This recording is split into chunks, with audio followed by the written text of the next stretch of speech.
नमस्कार दोस्तों, स्वागत है आप सभी का हमारे YouTube चैनल झारखंड दृष्टि में। दोस्तों, आज की इस वीडियो में हम सॉल्व करेंगे झारखंड सीजीएल के टेस्ट नंबर 4 को। इससे पहले कि हम लोगों ने 3 टेस्ट को सॉल्व कर लिया है। अगर आप लोगों में से किन्हीं ने भी वो वीडियो नहीं देखी है तो आप प्लेलिस्ट में जाकर वो सभी वीडियो को सॉल्व कर सकते हैं, उन सारे टेस्ट को अटेंड कर सकते हैं। और आपको अपनी मार्क्स चेक करनी है कि आप 40 आउट ऑफ 30 प्लस कर पा रहे हैं या नहीं। ये टेस्ट हम लोग डीएसपी की पाठशाला को सॉल्व कर रहे हैं, जो शिवांगन पब्लिकेशन के द्वारा निकाली गई है। साथ ही वीडियो स्टार्ट करने से पहले बता दूं, जो बच्चे इस चैनल पर नए हैं वो चैनल को सब्सक्राइब करके बेल आइकन को प्रेस कर ले, ताकि आने वाली वीडियो की नोटिफिकेशन आपको मिलती रहे। साथ ही इस वीडियो की पीडीएफ आपको हमारे टेलीग्राम चैनल पर मिल जाएगी, और टेलीग्राम चैनल की लिंक आपको हमारे डिस्क्रिप्शन में दे दी जाएगी। आप वहां से टेस्ट को डाउनलोड करें, साथ ही सॉल्व करने के बाद आप वीडियो को देखें, ताकि आपका दोबारा रिवाइज भी हो जाए और जो क्वेश्चन आपसे गलत हुए हैं आपका उसको आंसर भी यहाँ पे पता चल जाएगा। तो चलिए आज की ये वीडियो स्टार्ट करते हैं और सॉल्व करते हैं हम लोग टेस्ट नंबर 4 को। इसमें कुल 40 प्रश्न होंगे और इसमें करंट अफेयर के प्रश्न भी एडेड होंगे, ठीक है। तो चलिए हम लोग बढ़ते हैं अपने पहले प्रश्न की ओर।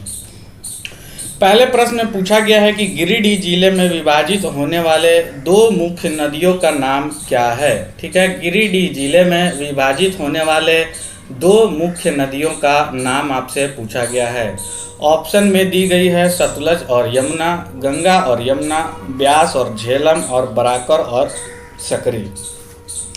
तो झारखंड में ना तो सतलज नदी बहती है, ना ही यमुना, ना ही गंगा और ना ही यमुना, ना ब्यास, ना झेलम। तो आपके ये तीनों ऑप्शन गलत हो गए। इस हिसाब से ऑप्शन सी आपके सही उत्तर हो जाएंगे, बराकर और सकरी नदी। बात करें बराकर नदी की, तो बराकर नदी दामोदर नदी की सहायक नदी है, और सकरी नदी को मार्ग बदलने हेतु कुख्यात नदी बोला जाता है सकरी नदी को। इसका उपनाम सुमागधा नदी है, ठीक है, ध्यान में रखेंगे। सुमागधी नदी है इसका उपनाम। तो आप लोग झारखंड की नदियाँ से ये प्रश्न ली गई है। तो झारखंड की नदियाँ के कुल जितने भी क्वेश्चन बन सकते थे वो सारे हम अपलोड कर दिए गए हैं झारखंड ज्योग्राफी के उड़ान सीरीज में। तो आप लोग एक बार झारखंड की नदियाँ वाले लेक्चर को अटेंड कर लेंगे।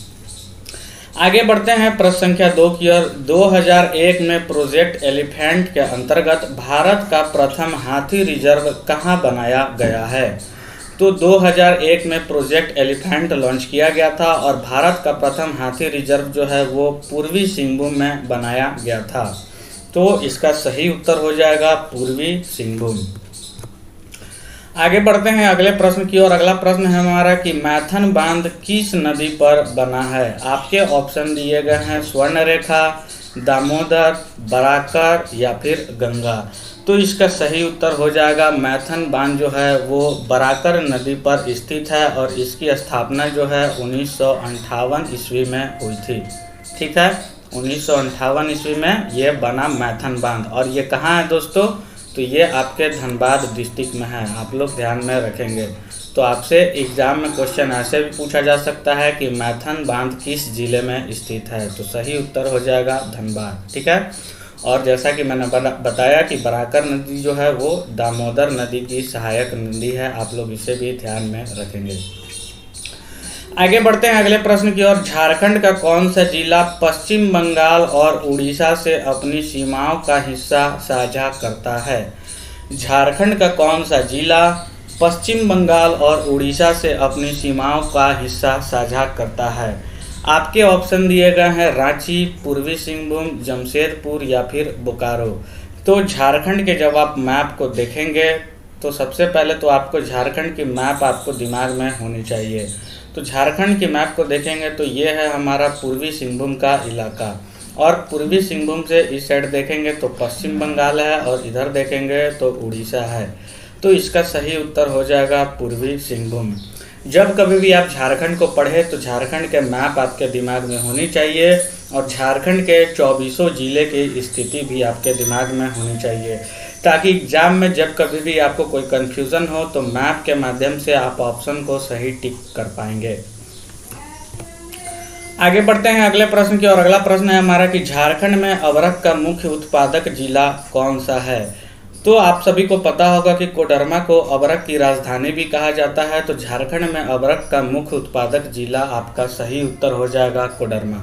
ठीक है, आगे बढ़ते हैं अगले प्रश्न की ओर। अगला प्रश्न है हमारा कि राजमहल ट्रैप झारखंड के किस भाग में स्थित है। तो ये क्वेश्चन भी आप देख सकते हैं कि ये जो प्रश्न है वो आपको झारखंड के मैप से ली गई है कि अगर आपको झारखंड के मैप की सही स्थिति ज्ञात होगी तो आप इस प्रश्न को इजीली सॉल्व कर पाएंगे। जब आप झारखंड के मैप को देखेंगे तो जो राजमहल का इलाका है वो इधर साहेबगंज के साइड में पड़ती है, और साहेबगंज की स्थिति अगर देखें तो ये नॉर्थ ईस्ट में पड़ जाती है। ये नॉर्थ हो गई, ये ईस्ट हो गई, और ये वाला भाग को बोलते हैं हम लोग नॉर्थ ईस्ट। तो इसका सही उत्तर हो जाएगा उत्तरी पूर्वी भाग में। इस हिसाब से ऑप्शन नंबर डी आपका सही उत्तर हो जाएगा। और राजमहल ट्रैप का निर्माण जो है वो जुरासिक युग में हुआ था, आप लोग इसे भी ध्यान में रखेंगे। ठीक है, आगे बढ़ते हैं अगले प्रश्न की ओर। अगले प्रश्न में बोला गया है कि किसे भारत का पिट्सबर्ग भी कहा जाता है। आपके ऑप्शन हैं बड़ौदा, राउरकेला, दुर्गापुर या जमशेदपुर। ये आपके झारखंड के मिसलेनियस से उठाए गए हैं प्रश्न विविध से, तो ये भी आपको हमारे झारखंड के उड़ान सीरीज में मिल जाएगी। तो इसका सही उत्तर हो जाएगा भारत का पिट्सबर्ग बोलते हैं जमशेदपुर को। इस हिसाब से option number C is the correct answer. आगे बढ़ते हैं अगले प्रश्न की ओर। बहावी आंदोलन का झारखंड में प्रसार का दायित्व किसे सौंपा गया था।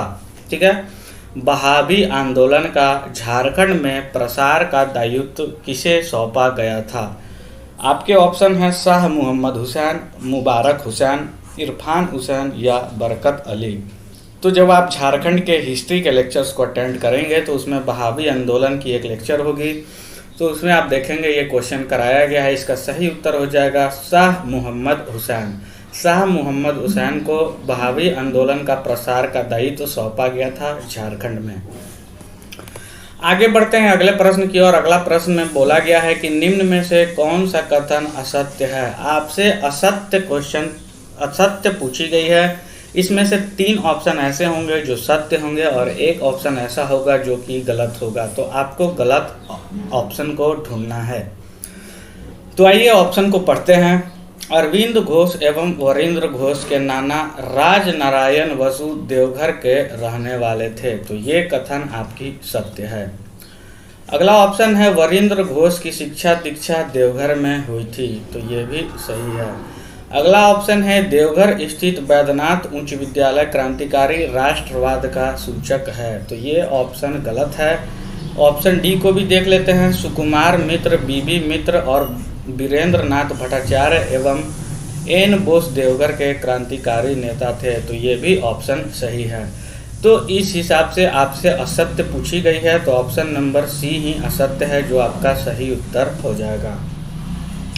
आगे बढ़ते हैं अगले प्रश्न की ओर। अगले प्रश्न में बोला गया है कि 1994 में जेपीपी की स्थापना हुई थी, जिसके अध्यक्ष डॉक्टर रामदयाल मुंडा और महासचिव सूर्य सिंह बेसरा थे। यहाँ जेपीपी का निरूपित करता है। जेपीपी का आपसे मतलब पूछा गया है, तो इसका सही उत्तर हो जाएगा झारखंड पीपुल्स पार्टी। ठीक है, 1994 में झारखंड पीपुल्स पार्टी की स्थापना हुई थी। पहले क्वेश्चन तो आप यही याद रखेंगे। और इनके अध्यक्ष आपसे पूछी जाएगी तो डॉक्टर रामदयाल मुंडा, और महासचिव पूछा गया तो सूर्य सिंह बेसरा थे। और यहाँ जेपीपी किसको निरूपित करता है, तो ये झारखंड पीपुल्स पार्टी को निरूपित करता है। आगे बढ़ते हैं अगले प्रश्न की ओर। इसको गुफा झारखंड के किस जिले में स्थित है। तो इसको गुफा झारखंड के हजारीबाग जिले में स्थित है। आप इसे ध्यान में रखेंगे। ठीक है, हजारीबाग में जिले में स्थित है।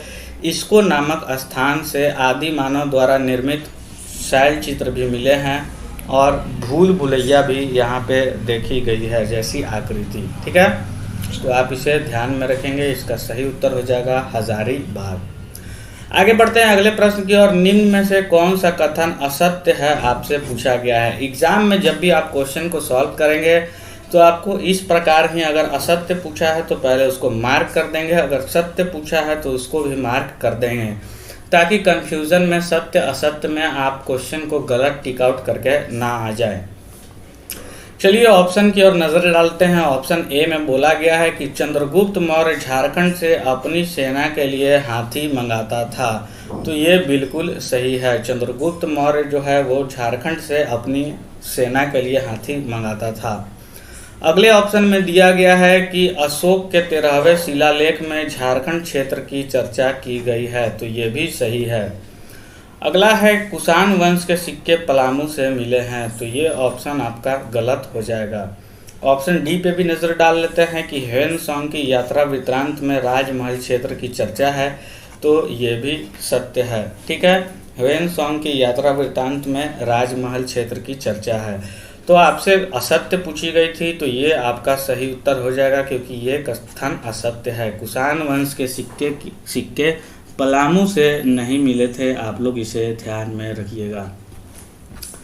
आगे बढ़ते हैं अगले प्रश्न की ओर। अगला प्रश्न है हमारा कि झारखंड में अंग्रेजों का प्रवेश सर्वप्रथम किस क्षेत्र में हुआ था। झारखंड में अंग्रेजों का सर्वप्रथम प्रवेश झारखंड के किस क्षेत्र में हुआ था। तो ये सिंहभूम का इलाका था जहां पर झारखंड में अंग्रेजों का सर्वप्रथम प्रवेश हुआ था। ये मोस्ट रिपीटेड क्वेश्चन है, हर एग्जाम में पूछ ली जाती है। ठीक है, आगे बढ़ते हैं अगले प्रश्न की ओर। अनुसूचित क्षेत्र की परिभाषा से संबंधित भारतीय संविधान की कौन सी अनुसूची है। तो भारतीय संविधान की अनुसूची आपको टोटल 12 है, तो उन्हें आपको ध्यान में रखना होगा। ठीक है, तो पहले में स्टेट है, दूसरे में पैसा है, तीसरे में राज्यसभा प्रतिनिधित्व है। तो इस तरह आप लोग ध्यान में रखेंगे तो पांचवें में आ जाती है अनुसूचित क्षेत्र की परिभाषा। तो भारतीय संविधान के पांचवें अनुसूची में अनुसूचित क्षेत्र की परिभाषा वर्णित है। आप लोग इसे ध्यान में रखेंगे। आगे बढ़ते हैं। अगला प्रश्न है कि बैगा जनजातियां सामान्यतः खाली जगह के क्षेत्रों में नहीं पाई जाती है। बैगा जनजाति सामान्यतः खाली जगह के क्षेत्रों में नहीं पाई जाती है। तो सिंहभूम के क्षेत्र में बैगा जनजाति नहीं पाया जाता है और सर्वाधिक जो है वो चतरा जिले में पाई जाती है बैगा जनजाति। ठीक है, सर्वाधिक जनसंख्या अगर देखा जाए, बात की जाए, तो ये चतरा जिले में पाई जाती है। ठीक है, और बाकी हजारीबाग, रांची, लातेहार, इन सभी जगह बैगा जनजातियाँ पाई जाती है, लेकिन सिंहभूम के क्षेत्र में नहीं पाई जाती है। ठीक है, आगे बढ़ते हैं। अगला प्रश्न है जनजातीय अर्थव्यवस्था का मूल आधार क्या है। जनजातीय अर्थव्यवस्था का मूल आधार क्या है। आपके ऑप्शन दिए गए हैं कृषि, पशुपालन, वनोत्पाद संग्रह या शिल्पकारी।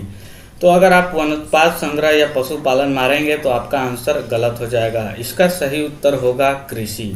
जनजातीय अर्थव्यवस्था का मूलाधार कृषि है। आगे बढ़ते हैं अगले प्रश्न की ओर। अगला प्रश्न है हमारा कि मुंडा जनजाति को लोग स्वयं को क्या कहते हैं। आपके ऑप्शन है होड़ो, होड़ोको, कुड़ुक या इनमें से कोई नहीं। तो मुंडा जनजाति के लोग स्वयं को होड़ोको कहते हैं। आप लोग इसे अच्छी तरह से याद रखेंगे। मुंडा जनजाति के लोग स्वयं को होड़ोको कहते हैं और मुंडा जनजाति के लोग अपनी भाषा को होड़ो जगर कहते हैं। होड़ो जगर, अपनी भाषा को कहते हैं होड़ो जगर और स्वयं को कहते हैं होड़ोको। ठीक है, आगे बढ़ते हैं अगले प्रश्न की ओर। अगला प्रश्न है हमारा कि झारखंड की किस जनजाति को जनजाति का हिंदू संस्करण कहा जाता है। झारखंड की किस जनजाति को जनजाति का हिंदू संस्करण कहा जाता है। तो ये कहा जाता है भूमिज जनजाति को। भूमिज जनजाति को झारखंड की जनजाति का हिंदू संस्करण भी कहा जाता है। ठीक है, और इसकी सर्वाधिक जनसंख्या है वो पूर्वी सिंहभूम में पाई जाती है। तो आप लोग इसे भी ध्यान में रख सकते हैं। ठीक है, भूमिज जनजाति की। आगे बढ़ते हैं। इस प्रश्न में आपको सुमेलित करने के लिए दिया गया है। यहाँ पे सूची 1 और यहाँ पे सूची 2 दी गई है और यहाँ पे नृत्य है और ऋतु है। नृत्य को ऋतु के हिसाब से सुमेलित करना के लिए कहा गया है। तो देख लेते हैं। पहले ऑप्शन में है जदुर डांडी। तो जदुर डांडी नृत्य जो है वो वसंत ऋतु में किया जाता है। तो इस हिसाब से ऑप्शन 2 इसका सही उत्तर हो जाएगा। वहीं बात करें करम डांडी की, तो करम डांडी जो है वह वर्षा ऋतु की नृत्य है। अगले ऑप्शन में है माथा डांडी। तो माथा डांडी जो है वो शीत ऋतु की नृत्य है। और बच गया जो जतरा या खद्दी डांडी, तो ये ग्रीष्म ऋतु की नृत्य है। तो इस हिसाब से पहला का 2 और दूसरा का 1, तो इस हिसाब से पहला का 2 और दूसरा का 1, तीसरा का 4 और चौथा का 3। इस हिसाब से ऑप्शन सी आपका सही उत्तर हो जाएगा। ठीक है। जदुर डांडी वसंत ऋतु, करम डांडी वर्षा ऋतु, माथा डांडी शीत ऋतु और जतरा या खदी डांडी ग्रीष्म ऋतु की नृत्य है। आगे बढ़ते हैं अगले प्रश्न की ओर। अगला प्रश्न है हमारा कि झारखंड का प्राचीनतम एवं सर्वाधिक लोकप्रिय वाद्य कौन सा है। झारखंड का प्राचीनतम एवं सर्वाधिक लोकप्रिय वाद्य तंत्र कौन सा है। आपके ऑप्शन हैं मांदर, ढोल, बांसुरी या धमसा। तो इसका सही उत्तर हो जाएगा मांदर। मांदर प्राचीनतम एवं सर्वाधिक लोकप्रिय वाद्य है झारखंड की। आगे बढ़ते हैं। अगला है रथ यात्रा जगन्नाथपुर मेला का आयोजन कहाँ किया जाता है। तो अगर जगन्नाथपुर टेम्पल आपको पता होगा कि रांची में स्थित है, तो इसका सही उत्तर आप इजली लगा पाएंगे। तो जहाँ मंदिर होगा वहीं पे मेला का भी आयोजन किया जाएगा। तो रथ यात्रा या जगन्नाथपुर मेला का आयोजन जो है वो रांची शहर में किया जाता है, झारखंड की राजधानी में।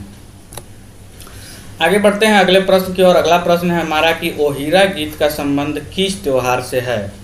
ओहिरा गीत का संबंध किस त्योहार से है। आपके ऑप्शन हैं वंदना, सरहुल, कर्मा या जनी शिकार। तो इसका सही उत्तर हो जाएगा वंदना। ठीक है, वंदना त्योहार से रिलेटेड है ओहिरा गीत। आगे बढ़ते हैं अगले प्रश्न की ओर। अगला प्रश्न है हमारा कि पंडित रघुनाथ मुर्मू ने संथाली संस्कृति को बढ़ावा देने के अपने प्रयासों के भाग के रूप में संथाली वर्णमाला का निर्माण किया, जो निम्न में से किस रूप में भी जाना जाता है। तो ये ओल्ड चिकी के रूप में भी जाना जाता है, जिसका जो खोज है पंडित रघुनाथ मुर्मू के द्वारा किया गया। तो ओल्ड चिकी आपका सही उत्तर हो जाएगा। ये भी कई बार एग्जाम में पूछे गए हैं, तो इस तरह के प्रश्न आपके एग्जाम में गलत नहीं होने चाहिए। ठीक है, आप लोग इसे ध्यान में रखेंगे। आगे बढ़ते हैं अगले प्रश्न की ओर। अगला प्रश्न है हमारा कि शरद चंद्र राय ने मुंडाज एंड देयर एंट्री नामक पुस्तक किस वर्ष लिखा।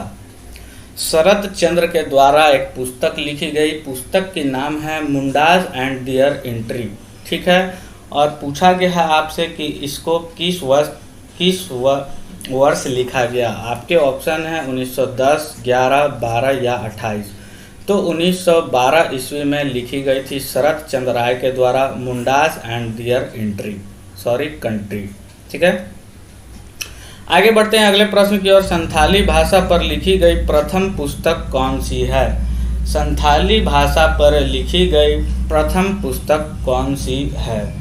आपके ऑप्शन दिए गए हैं an introduction to the Santhal language, Santhali Praveshika, a vocabulary of the Santhalis language या इनमें से कोई नहीं। तो इसका सही उत्तर हो जाएगा a vocabulary of the Santhali language लिखी गई थी। और a vocabulary of the Santhali language जो है वो संथाली भाषा पर लिखी गई प्रथम पुस्तक है। तो ये भी मोस्ट इम्पॉर्टेंट प्रश्न हो जाते हैं। जिन्होंने संथाली ऑप्ट किया है ऑप्शनल में, तो उनके लिए भी ये इम्पॉर्टेंट हो जाती है, और ऐसे तो इम्पॉर्टेंट झारखंड के दृष्टि से है। याद रखेंगे a vocabulary of the Santhali language. बढ़ते हैं अगले प्रश्न की ओर। अगला प्रश्न है हमारा कि ऑप्टेट रॉक फॉस्फेट झारखंड के निम्नलिखित जिलों में से किसमें पाया जाता है। ऑप्टेट रॉक फॉस्फेट झारखंड के निम्नलिखित जिलों में से किसमें पाया जाता है।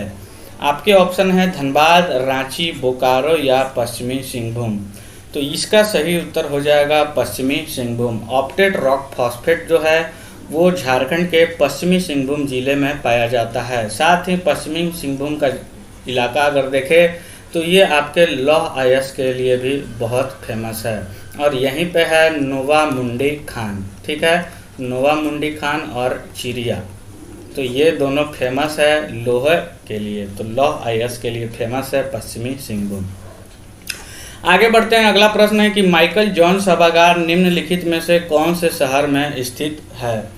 माइकल जॉन सभागार निम्नलिखित जिले में शहर में स्थित है, कौन से शहर में। आपके ऑप्शन है जमशेदपुर, रांची, बोकारो या धनबाद। तो भूल कर भी आप रांची मत मारे, जमशेदपुर इसका सही उत्तर हो जाएगा। माइकल जॉन सभागार जमशेदपुर शहर में स्थित है। आगे बढ़ते हैं, अगला प्रश्न है हमारा कि टांगीनाथ मंदिर कहाँ अवस्थित है? बेनीसागर पश्चिमी सिंहभूम में, मंझगांव गुमला में, नगर चंदवा में या नेतरहाट लातेहार में? तो इसका सही उत्तर हो जाएगा टांगीनाथ मंदिर जो है वो मंझगांव गुमले जिले में स्थित है। तो ये झारखंड के मंदिर से प्रश्न उठाए गए हैं, तो आप मंदिर जितने भी हैं झारखंड की एक बार ज़रूर पढ़ लेंगे। आगे बढ़ते हैं अगले प्रश्न की ओर। झारखंड सहिया आरोग्य कुंजी योजना की शुरुआत झारखंड राज्य के किस जिले से की गई है? झारखंड सहिया आरोग्य कुंजी योजना की शुरुआत झारखंड के किस जिले से की गई है? तो ये आपके करेंट अफेयर से प्रश्न है और 2019 की ये योजना है, तो आप लोग इसे ध्यान में रखेंगे। और ये चतरा जिले से इसकी शुरुआत की गई थी 2019 में, और योजना का नाम है झारखंड सहिया आरोग्य कुंजी योजना। तो जो आप इसके बाद सेट प्रैक्टिस करने के बाद आप जब झारखंड पढ़ेंगे तो करेंट अफेयर्स को टारगेट करके झारखंड की जितनी भी प्रमुख योजनाएं हैं, तो झारखंड की जितनी प्रमुख योजनाएं हैं उनको आप अच्छे से पढ़ लेंगे, ताकि योजना से संबंधित प्रश्न आए तो आपके गलत होने के चांसेस कम हो जाए। तो झारखंड की प्रमुख जितनी भी योजना है आप उसे देख लेंगे। हालांकि कोशिश करूंगा मैं कि झारखंड की सारी योजनाएं एक वीडियो में कवर कर दूं, तो आप लोग कमेंट करके ज़रूर बताएं कि मुझे करनी चाहिए या नहीं। आगे बढ़ते हैं अगले प्रश्न की ओर। नीलांबर पीताम्बर जल समृद्धि योजना के अंतर्गत मनरेगा के तहत कितने मानव दिवस का सृजन करने का लक्ष्य रखा गया है? बात की जा रही है नीलांबर पीताम्बर योजना की। तो नीलांबर पीताम्बर जल समृद्धि योजना के अंतर्गत मनरेगा के तहत 10 करोड़ मानव दिवस का सृजन करने का लक्ष्य रखा गया है। ठीक है, और इस योजना की शुरुआत हुई थी 2020 में। तो लगभग 1 से 2 साल के करेंट अफेयर के जितने भी योजनाएं हैं आपको याद होनी चाहिए। तो 2 प्रश्न आपके अभी तक योजना से देखे जा चुके हैं। आगे बढ़ते हैं अगले प्रश्न की ओर। झारखंड राज्य में सरकार की खेल नीति किस प्राधिकरण द्वारा लागू की जाती है? ठीक है, आपके ऑप्शन है IOA, JOA या साझा या इनमें से कोई नहीं। तो इसका सही उत्तर हो जाएगा साझा। ठीक है, झारखंड राज्य में सरकार की खेल नीति जो है वो साझा के द्वारा प्राधिकरण या लागू की जाती है। ठीक है, साझा प्राधिकरण के द्वारा लागू की जाती है झारखंड राज्य की खेल नीति। आगे बढ़ते हैं अगले प्रश्न की ओर। सिद्धू कानून ने 1855-56 में ब्रिटिश सत्ता साहूकारों, व्यापारियों व जमींदारों के खिलाफ किस विद्रोह का नेतृत्व किया था? तो ये आपके जो है प्रमुख व्यक्तित्व से क्वेश्चन उठाए गए हैं। तो प्रमुख व्यक्तित्व की जितने भी क्वेश्चन बन सकती है वो सारे अपलोड कर दिए हैं, तो आप लोग देख सकते हैं। तो इसका सही उत्तर हो जाएगा संथाल विद्रोह। ठीक है, संथाल विद्रोह या हुल आंदोलन के नाम से भी जाना जाता है। और संथाल विद्रोह से जुड़े थे सिद्धू कानू चांद एवं भैरवा। 1855-56 में ब्रिटिश सत्ता के खिलाफ, साहूकारों के खिलाफ, व्यापारियों व जमींदारों के खिलाफ यह विद्रोह का नेतृत्व किया गया था सिद्धू कानू के द्वारा। आगे बढ़ते हैं अगला प्रश्न है कि निम्न में से कौन सा कथन असत्य है? आपसे असत्य पूछी गई है। ऑप्शन में दिए गए हैं 3, इसमें से सत्य होंगे। तो सत्य को हम लोग ढूंढने का प्रयास करेंगे ताकि असत्य पता चल जाए। तो पहले ऑप्शन में दिया गया है कि विनोदानंद झा बिहार के प्रथम झारखंडी मुख्यमंत्री थे जिन्होंने स्वतंत्रता संग्राम एवं देवघर में हिंदी विद्यापीठ की स्थापना में अग्रणी भूमिका निभाई। तो ये सही है। ऑप्शन नंबर बी को देखते हैं। प्रसिद्ध स्वतंत्रता सेनानी एवं बिहार के दूसरे झारखंडी मुख्यमंत्री कृष्ण वल्लभ सहाय ने स्वतंत्रता आंदोलन के दौरान छोटा नागपुर संदेश नामक साप्ताहिक पत्रिका का संपादन किया। तो ये भी सही है। ऑप्शन नंबर सी में है पद्म विभूषण सम्मान से सम्मानित सिस्टर निर्मला मदर टेरेसा की मृत्यु के पश्चात मिशनरीज ऑफ चैरिटी की प्रमुख बनी तथा इनका वास्तविक नाम कुसुम जोशी है। तो ये भी सही है। जब आपके 3 सही उत्तर मिल गए हों और चौथा ऑप्शन अगर आपको नहीं पता हो तो आप हमेशा चौथे ऑप्शन को टिक करेंगे और वही आपका सही उत्तर हो जाएगा। चौथा ऑप्शन में दिया गया था भारत छोड़ो आंदोलन का हजारीबाग में नेतृत्व जामवंती देवी ने किया था। तो ये ऑप्शन आपका गलत हो जाएगा। ठीक है, भारत छोड़ो आंदोलन के दौरान संथाल परगना में जामवंती देवी का नेतृत्व किया गया था, हजारीबाग में नहीं। तो आप लोग इसे ध्यान में रखेंगे। आगे बढ़ते हैं अगले प्रश्न की ओर। अगला प्रश्न है कि संथाल परंपरागत धर्म पर खेरवाल बंसोधोरोम पुथी प्रसिद्ध पुस्तक किसने लिखी? संथाल परंपरागत धर्म पर आधारित है खेरवाल बंसोधोरोम पुथी प्रसिद्ध पुस्तक, और आपसे पूछी गई है कि यह किसके द्वारा लिखी गई थी। तो इसका सही उत्तर हो जाएगा मांझी रामदास टुडू। मांझी रामदास टुडू के द्वारा संथाल परंपरागत धर्म पर आधारित पुस्तक खेरवाल बंसोधोरोम पुथी पुस्तक लिखी गई थी, मांझी रामदास टुडू। आगे बढ़ते हैं अगले प्रश्न की ओर। अगला प्रश्न है झारखंड बजट 2022-23 के संदर्भ में निम्न में से कौन सा कथन सत्य नहीं है, आपसे पूछी गई है। तो ये मोस्ट इम्पॉर्टेंट करंट अफेयर है आपकी 2022-23 से रिलेटेड और झारखंड की बजट से रिलेटेड है। तो आपसे कौन सा कथन सत्य नहीं है यानी कि असत्य पूछा गया है। ऑप्शन पे नज़र डालते हैं। झारखंड के छात्र छात्राओं को उच्च शिक्षा में सहायता हेतु गुरुजी क्रेडिट कार्ड स्कीम की शुरुआत की गई। तो ये सही है। गरीब व किसानों पर बिजली बिल का बोझ कम करने हेतु प्रत्येक परिवार को मासिक 100 यूनिट बिजली मुफ्त दी जाएगी। ये भी सही है। कृषि उत्पादन में आर्थिक नुकसान के भरपाई हेतु 25 करोड़ रुपए की कॉर्पस फंड की स्थापना की गई है। ये भी सही है। बजट 22-23 में कृषि क्षेत्र के लिए सबसे अधिक राशि प्रावधान की गई। तो ये आपका जो उत्तर है वो गलत हो जाएगा। इस हिसाब से ऑप्शन डी आपका सही उत्तर हो जाएगा क्योंकि ये ऑप्शन गलत है। ठीक है, और बात की जाए सर्वाधिक, तो सर्वाधिक जो है वो कृषि के लिए नहीं बल्कि शिक्षा के लिए सर्वाधिक राशि का प्रावधान किया गया। तो आप लोग इसे ध्यान में रखेंगे, शिक्षा हो जाएगा।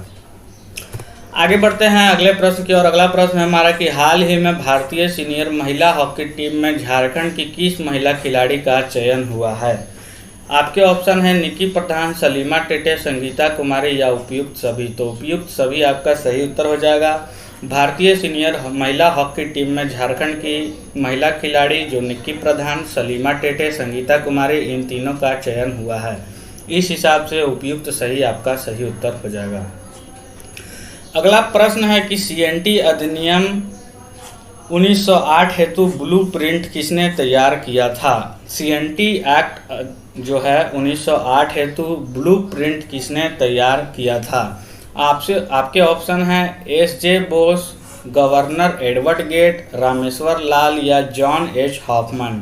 तो इसका सही उत्तर हो जाएगा जॉन एच हॉफमैन के द्वारा ही सीएनटी अधिनियम 1908 का ब्लूप्रिंट तैयार किया गया था। आगे बढ़ते हैं अगले प्रश्न की ओर। झारखंड के संदर्भ में निम्न में से कौन से संशोधन एक्ट को मौन क्रांति भी कहा जाता है? झारखंड के संदर्भ में कौन से संशोधन एक्ट को मौन क्रांति भी कहा जाता है? तो ये 73वां 74वां संविधान संशोधन को झारखंड के संदर्भ में मौन क्रांति भी कहा जाता है। तो इस हिसाब से ऑप्शन बी आपका सही उत्तर हो जाएगा। बढ़ते हैं अगले प्रश्न की ओर। अगला प्रश्न है हमारा कि झारखंड के गठन से अब तक कितनी बार राष्ट्रपति शासन लग चुका है? तो ये पहले लेक्चर में ही मैंने कराया था झारखंड की जब उड़ान सीरीज सॉल्व करवाई जा रही थी। तो झारखंड के गठन से अब तक कुल 3 बार राष्ट्रपति शासन लग चुका है। आपको कमेंट करके बताना है कि झारखंड में पहली बार राष्ट्रपति शासन किस वर्ष लगी थी। आगे बढ़ते हैं सेट के लास्ट प्रश्न की ओर। अगर आप अभी भी हमारे सेट में बने हुए हैं, अगर आपको हमारी ये वीडियो और सीरीज पसंद आ रही है टेस्ट की, तो वीडियो को लाइक ज़रूर कर दें। आप लोग वीडियो को देखते तो हैं लेकिन वीडियो को लाइक नहीं करते हैं, तो वीडियो को लाइक करें और ज़्यादा से ज़्यादा हमारी वीडियो को शेयर करके हमारे चैनल को ढेर सारा प्यार दें और आगे बढ़ाने में हमारी मदद करें। तो देखते हैं लास्ट प्रश्न को। झारखंड की अर्थव्यवस्था का मुख्य आधार क्या है? झारखंड की अर्थव्यवस्था का मुख्य आधार क्या है? कृषि, उद्योग, खनन या परिवहन? तो आप लोग भूल से भी खनन को मत मार दीजिएगा, क्योंकि कृषि इसका सही उत्तर हो जाएगा। झारखंड की अर्थव्यवस्था का मुख्य आधार जो है वो कृषि है। झारखंड की 38 लाख हेक्टेयर भूमि कृषि योग्य है और यहाँ की जो 75% जनजातियाँ हैं वो कृषि में संलग्न है। तो इसका सही उत्तर कृषि हो जाएगा। तो आज की ये सेट यहीं पे समाप्त होती है। कमेंट करके ज़रूर बताएं कि आपने 40 आउट ऑफ कितना स्कोर किया। वीडियो कैसा लगा कमेंट करके ज़रूर बताएं। अगर आपकी कोई क्वेरी है तो आप कमेंट बॉक्स में पूछ सकते हैं, मैं उसका रिप्लाई देने का कोशिश करूंगा। मिलता हूं फिर ऐसे इंपॉर्टेंट वीडियो के साथ, तब तक के लिए थैंक यू, धन्यवाद, बाय बाय, टेक केयर।